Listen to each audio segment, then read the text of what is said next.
Welcome back, America. It's Hugh Hewitt, joined by United States Senator Tom Cotton. Good morning, Senator. Great to have you.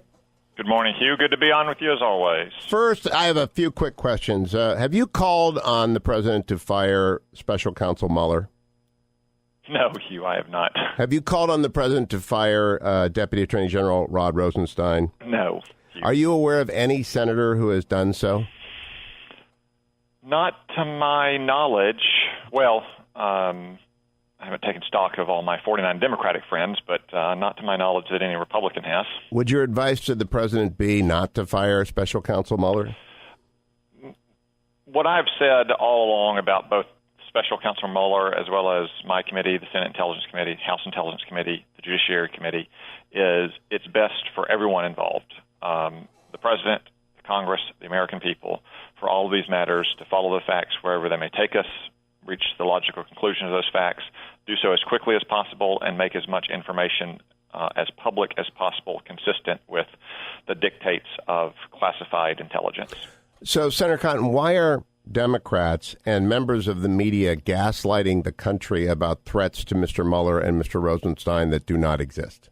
It's a good question, Hugh. It's probably in part because they don't have any real agenda on which they can prepare for this midterm election. You know, it's just home this past weekend. Hundreds of folks came out to an event on Saturday night. Not a single one asked questions or made comments about those topics. They asked questions and made a lot of comments about the tax bill and the paychecks increases they're going to get when withholdings are down this month, about the end of the Obamacare mandates, about what we're going to do on immigration, about the threat we face from North Korea.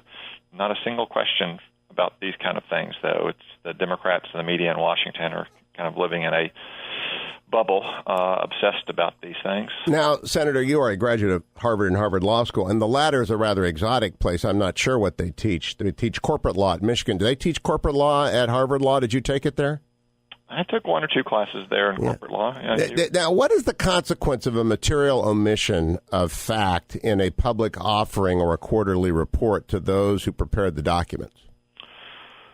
Well, Hugh, I think I see where you're going with this. In the memorandum that Chairman Nunes drafted and was released last week, I'll just say that some of the Democrats who are minimizing the content of that memorandum would be screaming bloody murder if it was the CEO and board of, say, Wells Fargo that engaged in a material omission of fact from their SEC filings. It's obviously a serious matter, and we should take things seriously, whether it happens from a private corporation or whether a handful of senior FBI leaders may have engaged in that kind of material misstatement or omission of fact. Now, I've got a Washington Post op-ed out on this morning, and I point out there is a footnote, and Devin Nunes has pointed out there's a footnote that said some of the material came from political sources. That's like saying you've got supply chain problems in South America when, in fact, Venezuela has seized your factories. Those are not the same thing, are they, Senator? Those two things in your example are different, Hugh. And I do believe if everything is borne out that senior FBI officials merely characterize as politically motivated something they knew was paid for and advanced by the Clinton campaign and the Democratic National Committee. That is not the same thing, and they ought to have been more forthcoming. Furthermore, the FBI apparently in the late days of the 2016 election had concluded that Christopher Steele, the former MI6 officer, was no longer reliable because he was out kind of spreading as much news. Sometimes it looks like that news might have been disinformation from Russian intelligence to media sources, to Yahoo or Mother Jones or what have you. That they cut ties with them. It's unclear whether or not they made that known to the FISA court as well. Again, that's why I say it's important, in my opinion, that all these matters follow the facts where they lead and that we make as much public as we can for the American people so they can have confidence in the processes that often happen behind closed doors in Washington. Let me play for you Adam Schiff on George Stephanopoulos on Sunday talking about the consequences of the Nunes memo. Well, I don't think it's working in the sense that people have a lot of confidence in Bob Mueller.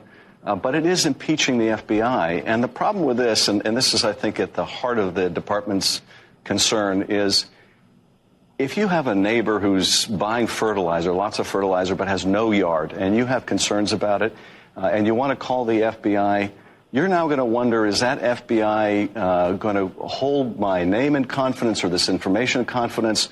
What if this becomes politicized? Sources are going to dry up because of... Senator Cotton, your reaction to that? Oh, Hugh, that's just silly. It's melodramatic and theatrical. Simply calling into question the actions or decisions of a small handful of senior FBI officials in a particular matter does nothing to impeach the integrity of an institution that's got over 30,000 officers involved in it. I know the frontline agents in Arkansas. I occasionally visit their offices so I can review classified materials.